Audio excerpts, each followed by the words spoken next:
Hello दोस्तों, कैसे हैं आप सभी लोग। तो हिंदी की क्लास को हम कंटिन्यू करते हुए, और क्लासेस बेटा आपको कैसी लग रही हैं कमेंट सेक्शन में ज़रूर बताएं। और पीडीएफ नोट्स को प्राप्त करने के लिए टेलीग्राम चैनल ज्वाइन कर सकते हैं। और जिन बच्चों ने अभी तक सीटेट के प्रीवियस ईयर के क्वेश्चन पेपर डाउनलोड नहीं किए हैं वो लोग डाउनलोड कर सकते हैं। सारे के सारे अपलोड कर दिए गए हैं टेलीग्राम चैनल पर, आप लोग डाउनलोड कर सकते हैं। उसका लिंक मैंने डिस्क्रिप्शन में दे दिया है। फिलहाल हम क्लास को शुरू करते हैं। क्वेश्चन नंबर 1 कहता है कि व्याकरण शिक्षण के लिए उपयुक्त नहीं है। क्या उपयुक्त नहीं है, कौन सी विधि उपयुक्त नहीं है। कहता है कि निगमन प्रणाली, बिल्कुल निगमन प्रणाली होगी आपकी, आगमन भी होगी, अव्यकृति प्रणाली, लेकिन कक्षा विनिमय प्रणाली आपकी नहीं होगी। ठीक है, व्याकरण शिक्षण के लिए कक्षा विनिमय प्रणाली आपकी नहीं होगी। ऑप्शन क्या हो जाएगा, 4 हो जाएगा आपका। ठीक है, इसी क्रम में आगे बढ़ते हैं। बहुत ही अच्छा और इम्पॉर्टेंट क्वेश्चन है आपका हिंदी का। ये कहता है कि हिंदी गद्य शिक्षण की पाठ्य योजना में उद्देश्य कथन आता है। उद्देश्य कथन जो है आपका ये कब आता है ये बताना है आपको। कहता है प्रस्तावना प्रश्न के पश्चात आता है, पूर्व ज्ञान आदर्श वाचन के पश्चात आता है, या मौन वाचन से पहले आता है। बेटा हिंदी गद्य शिक्षण की पाठ्य योजना में उद्देश्य जो कथन है वो आपका प्रस्तावना प्रश्न के क्या आता है, पश्चात आता है। ठीक है बेटा, आगे बढ़ते हैं। क्वेश्चन नंबर 3 कहता है कि शब्द का अर्थ स्पष्ट करना है हमें। शब्द का अर्थ स्पष्ट करने हेतु कौन सा तरीका सर्वाधिक उपयोग होगा। व्याख्यान देखो नहीं होगा, भ्रमण पे ले जाएंगे तो अवलोकन शक्ति का विकास होगा। चित्र निर्माण, चित्र दिखाएंगे तो शब्द स्पष्ट थोड़ी ना होगा, कॉन्सेप्ट क्लियर होगा। तो यानी कि वाक्य प्रयोग। क्यों? क्योंकि शब्दों के सार्थक समूह को ही तो वाक्य कहते हैं, यानी कि जिसका सेंस होगा। सेंस होगा तभी तो अर्थ समझ सकते हैं आप। तो ऑप्शन नंबर क्या हो जाएगा, दूसरा हो जाएगा। ठीक है, आगे बढ़ते हैं। क्वेश्चन नंबर 4 कहता है कि वाचन के समय पुस्तक की आंखों से दूरी होनी चाहिए। कितनी? 10 इंच, 9 इंच, 11 इंच या 12 इंच।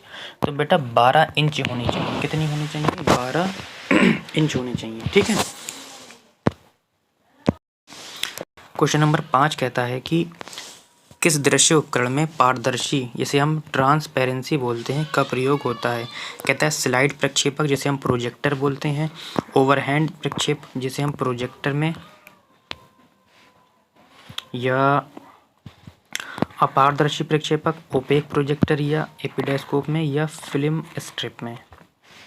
ठीक, तो फिलहाल जो ऑप्शन होगा आपका ओवरहैंड प्रक्षेपक प्रोजेक्टर में। ठीक है, ऑप्शन नंबर दूसरा हो जाएगा। ये सारे के सारे बेटा जितने भी प्रोजेक्टर दिए गए हैं आपके, ये मैंने मैराथन में इंक्लूड कर दिए हैं। तो जिस दिन मैराथन चलेगी आप लोग लाइव आ जाएंगे। ठीक है, फिलहाल हम आगे बढ़ते हैं।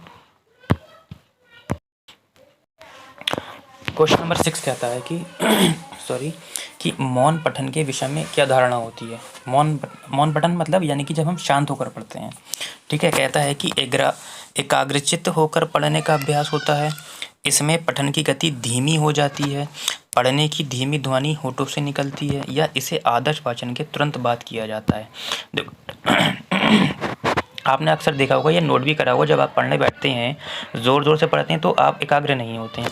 लेकिन जब आपने नोटिस किया होगा कि जब आप मौन पठन करते हैं तो आप क्या होते हैं, एकाग्रित होकर और बहुत ही अच्छे से पढ़ते हैं। समझ में भी अच्छा आता है, जल्दी लर्न भी हो जाता है आपको। तो ऑप्शन क्या हो जाएगा आपका, ऑप्शन नंबर 1 हो जाएगा। कहता है कि इसमें पठन की गति धीमी हो जाती है, पढ़ने की धीमी ध्वनि से ऐसा कुछ नहीं होगा आपका। ठीक है, ऑप्शन नंबर क्या हो जाएगा, 1 हो जाएगा। ठीक है, आगे बढ़ते हैं। क्वेश्चन नंबर बेटा 7 कहता है कि प्रभाव के नियम के अनुसार उद्दीपक एवं अनुक्रिया का सहयोग क्या होता है। देखो प्रभाव का नियम यानी कि थॉर्नडाइक की बात हो रहा है। उद्दीपक अनुक्रिया कहता है सुखद होगा या दुखद होगा, उदासीन नहीं होगा।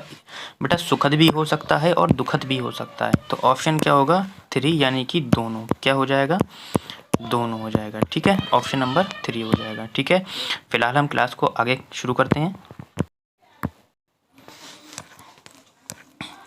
क्वेश्चन नंबर 8 कहता है कि भाषा शिक्षण के लिए या भाषा शिक्षण के सिद्धांतों के प्रस्तुतिकरण का संबंध प्रमुख रूप से होता है। यानी कि भाषा शिक्षण के सिद्धांत जो प्रस्तुतिकरण होता है उसका संबंध छात्र से होता है, शिक्षक से होता है, कक्षा के वातावरण से होता है, या गतिविधियों से होता है। देखो अगर आप छात्र से, कक्षा के वातावरण से, या गतिविधियों, इन तीनों को भी अगर सही मान रहे हो तो सारे टिक तो नहीं करोगे ना आप। भाई गतिविधियाँ कराएगा कौन, शिक्षक कराएगा। कक्षा का वातावरण बनाएगा कौन, शिक्षक बनाएगा। छात्रों को सिखाएगा कौन, शिक्षक बनाएगा। तो भाई जब शिक्षक ही होगा तभी तो आप सीख पाओगे, सिद्धांत का पुष्टिकरण तभी तो करोगे जब शिक्षक होगा। तो शिक्षक से ही सब चीज़ें होंगी, गतिविधियाँ भी शिक्षण ही करेगा, शिक्षक करेगा, छात्र भी शिक्षक से ही सीखेंगे। कक्षा का वातावरण भी शिक्षक ही बनाएगा, तो ऑप्शन क्या हो जाएगा आपका, दूसरा हो जाएगा, यानी कि शिक्षक से। ठीक है, आगे बढ़ते हैं। क्वेश्चन नंबर 9 कहता है कि सतीश 7वीं कक्षा का विद्यार्थी है। वह निबंध लिखते समय कुंजी या गाइड से रटी हुई भाषा का प्रयोग करता है। बहुत ही प्यारा क्वेश्चन है।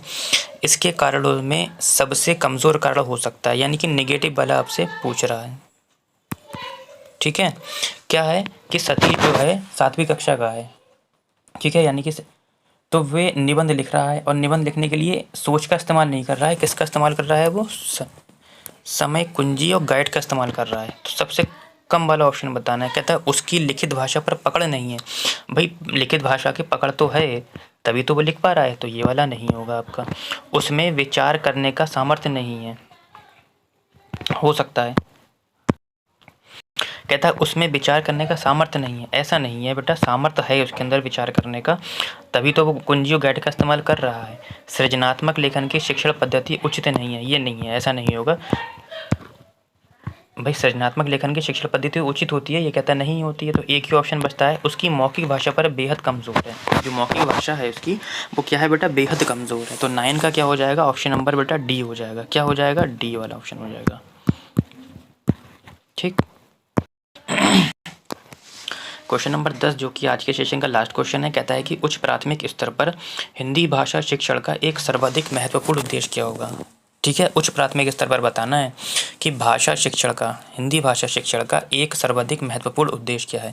कहता है बच्चों में कहानियों को शब्द दोहराने की क्षमता का विकास करना। देखो एक बात मैं बता दूंगा आपको, चाहे आप छोटे हो, चाहे बड़े हो, चाहे प्राथमिक का हो, चाहे ग्रेजुएशन का हो, आप किसी भी चीज़ को शब्द शब्द नहीं दोहरा सकते। यदि आपने कोई कहानी सीखी है, कोई आंसर याद करा है, तो आप शब्द शब्द नहीं दोहरा सकते। ठीक, ये ऑप्शन आपका गलत हो जाएगा।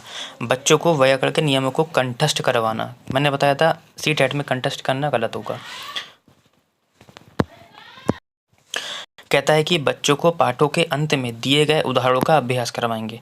देखो पाठ के अंत में नहीं करवाना है, के दौरान ही करवाना है हमें। ठीक है, तो एक ही ऑप्शन बचता है हमारे पास कि बच्चों में